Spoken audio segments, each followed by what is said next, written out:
All right. Get ready for a linguistic deep dive today. Ooh, I love those. Yeah, this is going to be a good one, I think. All right.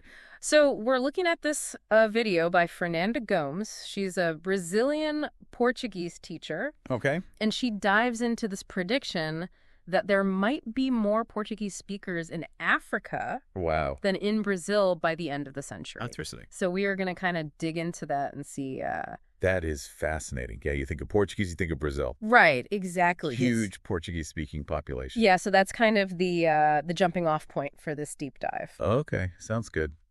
So I guess to start off, what is it about this prediction that is so striking? Like, what makes this so interesting to look at? Well, it's really this idea that demographics and language can intersect in these like really unexpected ways. Yeah. So, like you said, Brazil, it's the powerhouse of the Portuguese language, right? Mm-hmm.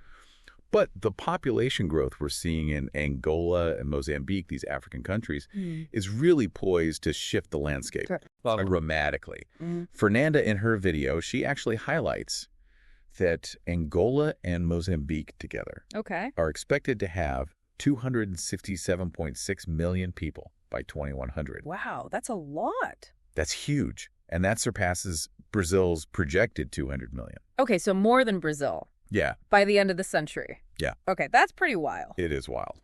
But I'm curious, like, what does this have to do with China? Yeah. Why are we even talking about the Chinese learning Portuguese? What's the connection there? Well, that's where things get even more interesting. Okay. It seems that China is really aware of these demographic shifts, and they're making these strategic moves to like position themselves for the future. So they're getting ahead of the curve. Exactly. Learning the language. Learning the language of these up-and-coming markets. So smart. It's a smart move. Yeah. And you can actually see it happening, like the number of Chinese universities offering Portuguese courses. Okay. It's exploded in the last decade. Really? It's jumped from just 6 to 23. Wow, that is a huge jump. Huge. Wow. Yeah. Okay, so that's a pretty clear indicator that something's going on. For sure. So how did this connection between China and Portuguese even begin? Like, how did this whole thing start? Well, it all starts with a little bit of history. Okay. You see, Macau, it's a bustling city. It's part of China now. Mm-hmm. But it was actually a Portuguese colony for centuries. Oh, wow. I didn't realize that. From 1557 to 1999. Wow, that's a long time. Yeah. And so that colonial past has left a lasting footprint linguistically. So even though Cantonese is the dominant language in Macau, Portuguese still has a presence there. Oh, absolutely. Okay. You'll find it on street signs and official documents. And it's spoken by a small but significant portion of the population. Okay. Fernanda actually points out that about 2.4% of Macau's population still speaks Portuguese. Wow. That's pretty surprising, you'd think. After all these years, the language would have faded away. Yeah, you would think that. But I guess not. It really speaks to the enduring influence of cultural exchange. Yeah. And for Portugal, Macau represents more than just a historical tie. Okay. It serves as a strategic maritime route in the Pacific. Right. So it really solidifies the continued importance of that relationship. So this historical link between China and Portugal through Macau helps explain why China might be interested in the language. Yeah. But is there something more to it than just this historical connection? There's definitely more to the story. Okay. China's interest in Portuguese goes far beyond Macau. Okay. And it really delves deep into the realm of global strategy. Oh, okay. We're talking about a country with aspirations to become a global superpower. All right, so let's unpack that a little bit. Okay. What does language have to do with global superpower status? Well, think about it this way. Okay. To exert influence on the world stage, you need to be able to connect with key players. Yeah. Build relationships. Yeah. And negotiate effectively. Yeah. And a big part of that is speaking the language. Right. Language can break down barriers and build bridges, for sure. Exactly. So is that what China's doing with Portuguese? Yeah. Trying to build bridges with these Portuguese-speaking countries in Africa and Latin America? Exactly. That's exactly what they're doing. Interesting. This is where Lusophone Africa comes into play. Okay. Or Portuguese-speaking Africa. Countries like Angola and Mozambique. Okay. They're rich in natural resources. Oil, gas, all these commodities that are vital to global trade. And China, with its booming economy and its thirst for resources, sees an opportunity. They see a huge opportunity. Yeah. And learning Portuguese is a key part of their strategy to tap into these resource-rich markets. Wow. Okay, so it's not just about friendly chats over a cup of coffee. No. It's about securing access to vital resources for their economy. Yeah, it's about securing their future. Wow. You see, China isn't simply looking to compete. They're aiming to lead. And to do that, they need to establish strong relationships with these emerging economies in Africa. Right. And I guess some might say that Portuguese isn't exactly a global language, Right. like English or Spanish. Yeah. Is it really worth all this effort for China to invest in learning it?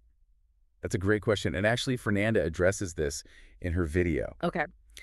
While Portuguese might not be spoken by billions worldwide, its strategic concentration in these resource-rich areas makes it incredibly valuable. So it's like a linguistic gold mine. Exactly. So they're tapping into. Exactly. That makes sense. China recognizes that potential of Portuguese as a language of the future, Interesting. particularly as the influence of these African nations continues to grow.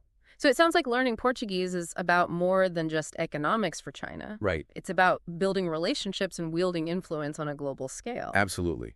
Language is a powerful tool for diplomacy and cultural exchange. Yeah. By speaking Portuguese, China can foster stronger ties with these countries, gain a deeper understanding of their cultures, and position itself as a key partner. It's like learning a language unlocks a whole new level of understanding and connection. It really does. Yeah. And this brings us back to that incredible prediction about the future of Portuguese in Africa. Okay. As these countries experience this demographic boom, Yeah.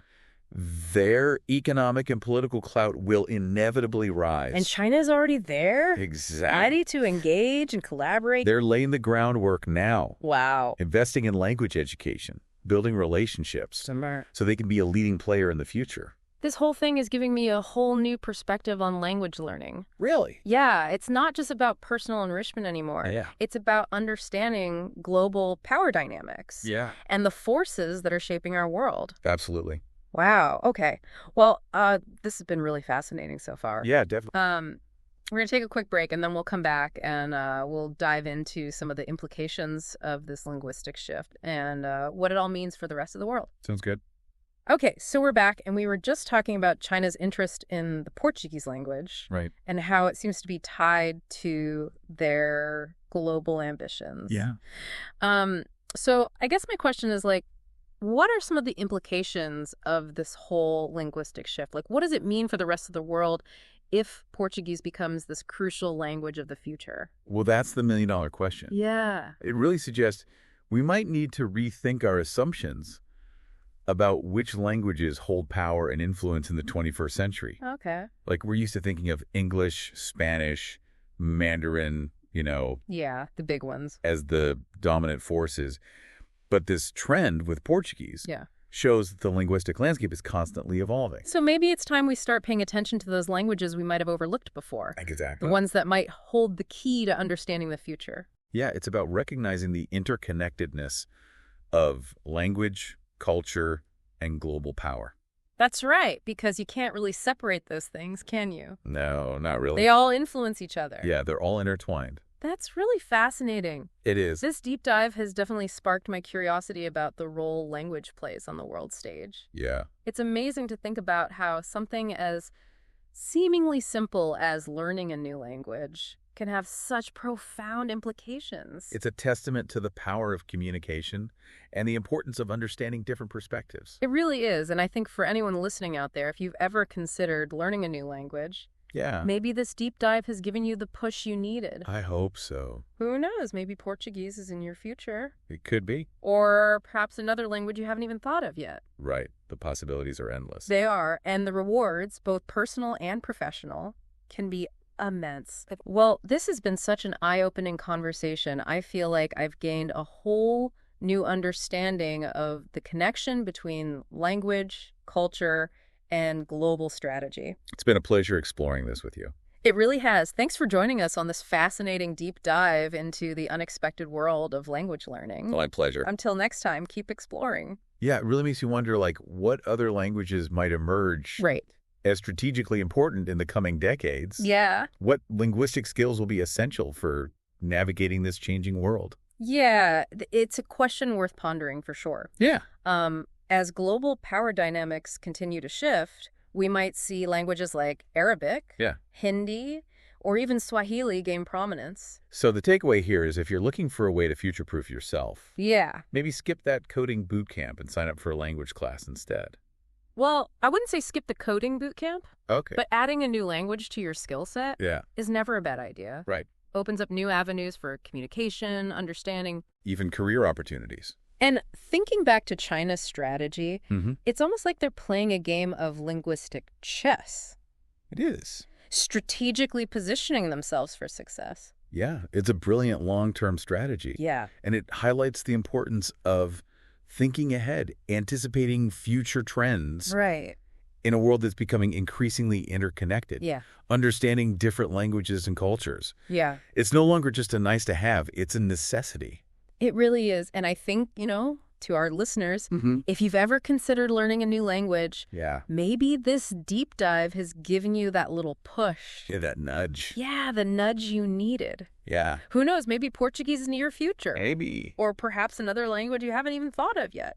That's right. The possibilities are endless. They are, and the rewards, both personal and professional, can be immense. For sure. Well, this has been such an eye-opening conversation. Yeah, I agree.